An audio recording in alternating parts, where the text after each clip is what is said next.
Olá pessoal, um prazer mais uma vez estar aqui com vocês e no vídeo de hoje nós vamos tratar de um ponto muito importante, um ponto evolutivo na nossa teoria do direito.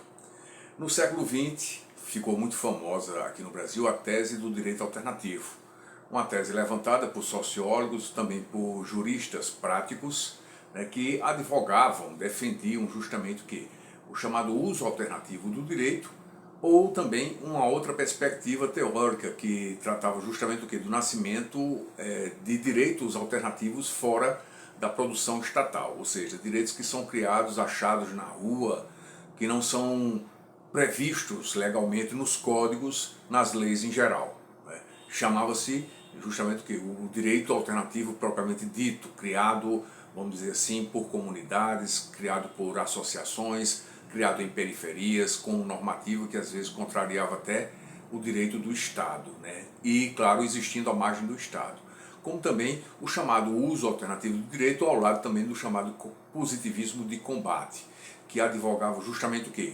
Quando as leis são muito injustas, quando as leis, na verdade, não trouxerem assim um fim próprio de harmonia social, de diminuição das desigualdades e das injustiças, poderia se fazer um uso alternativo do direito. E além disso, o positivismo de combate, que seria justamente o quê? Uma perspectiva teórica que defendia que o direito que não estava ainda regulamentado na Constituição e nas leis em geral, deveria ser aplicado em benefício justamente o quê? Do fim a que se pretendia justamente o quê? Os direitos de um modo geral e especialmente o fim social, de criar uma espécie de harmonia social, diminuição das desigualdades e assim por diante. A questão é que essas teses sociológicas e também as teorias dos juristas práticos que tentavam aplicar esse tipo de direito alternativo, nós podemos apontar aqui três núcleos: o núcleo de Recife com o professor Cláudio Souto, de Roberto Lira na Universidade de Brasília, também os juristas práticos no Tribunal de Justiça do Rio Grande do Sul, alguns juízes e desembargadores. O que nós podemos apontar é que essas teses tentaram prosperar durante um determinado período, e claro, tiveram um certo alento e uma certa, vamos dizer assim, receptividade no âmbito acadêmico durante os anos 80, final dos anos 80, início dos anos 90, mas a questão é que não logrou êxito justamente por quê? Porque o chamado uso alternativo do direito, o positivismo de combate, eles poderiam justamente o quê? Tornar o direito indeterminado e excessivamente subjetivista. Porque se a proposta inicial era justamente o quê?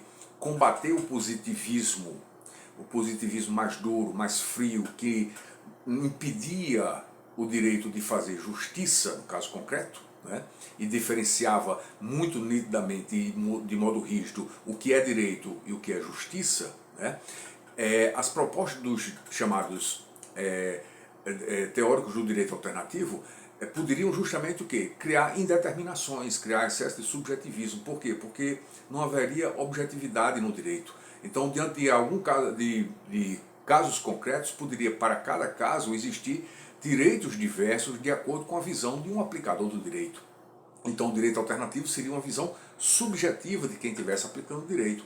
Isso ocasionaria justamente o quê? Uma quebra da objetividade e uma instabilidade institucional, tendo em consideração que você poderia ficar justamente o quê? Num ambiente de uma ordem jurídica que não seria previsível, diante das imprevisibilidades de decisões que poderiam ser tomadas com base no direito alternativo.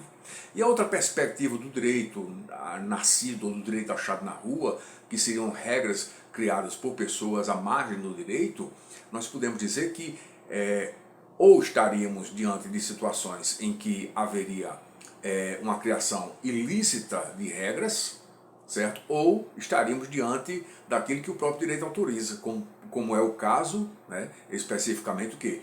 De criação de associações, e essas associações serem regidas por estatutos criados por pessoas. Isso a lei já autoriza.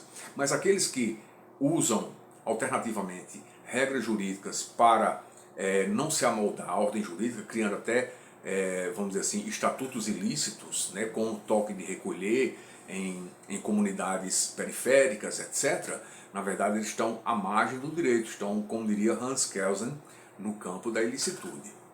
A questão é que, muito embora tenha se insistido muito em debater isso nas disciplinas de sociologia jurídica, de introdução ao estudo do direito, a questão, né, voltando a dizer aqui, repetindo, é que o direito alternativo não logrou muito êxito, e com o advento da teoria dos princípios jurídicos, né, que no caso defende a normatividade, ou seja, a aplicabilidade para o caso concreto de princípios jurídicos, né, que os princípios não seriam mais apenas informativos de criação do direito ou meios de inspiração para a interpretação do direito, né, meios de mediação entre as normas constitucionais e as normas infraconstitucionais para aclarar o direito, né? Não existia mais apenas a defesa nesse aspecto, nesse âmbito, os princípios passaram a ter normatividade, então podemos dizer que com o advento da teoria dos princípios, caiu muito em desuso a ideia de direito alternativo. Justamente por quê? Porque não é que os princípios jurídicos, a sua normatividade, a possibilidade de aplicabilidade dos princípios jurídicos, né, que princípios são compreendidos como norma ao lado das regras, é que há mais possibilidades, né, de abertura exegética ou hermenêutica, né, interpretativa do texto da Constituição para aplicabilidade nos casos concretos, como também da legislação infraconstitucional que deve ser interpretada à luz da Constituição. Então, o texto da Constituição passou a ser visto a partir da defesa da teoria dos princípios como um texto mais aberto, que pode ser, vamos dizer assim, a partir do texto, né, diante de situações atuais, de situações contemporâneas, tentar justamente o quê? Utilizar uma hermenêutica que tornasse efetiva a própria Constituição, dado que a evolução da sociedade, as mudanças sociais, e com isso, na verdade, se abriu e se expandiu mais a possibilidade de aplicabilidade do direito positivo, né? E o direito positivo passou a ser, de alguma forma, podemos dizer assim, vamos dizer assim, interpretado, né, e aplicado de acordo também com valores, né, que a teoria dos princípios, especialmente na perspectiva de Ronald Dworkin, muito, vamos dizer assim, muito admirado no Brasil, né, embora existam muitas reservas, eu tenho algumas reservas em relação às teses dele. Então, a possibilidade de se incluir valores na interpretação, valores que são cambiantes, né, que podem mudar de acordo com o tempo, né? Então, abriu-se a possibilidade de quê? De se ter uma aplicabilidade da Constituição contemporânea aos fatos, mesmo que o texto originário tenha sido de 1988, né? E, claro, em alguns contextos da Constituição passamos por reformas, mas mesmo assim a maior possibilidade, né, de aplicabilidade dos princípios com base justamente o quê? Numa interpretação mais ampla, factual, né? E, claro, possibilitando que o direito seja compatível até com os ditames de justiça social, né, e aproxime mais o direito da ideia de justiça.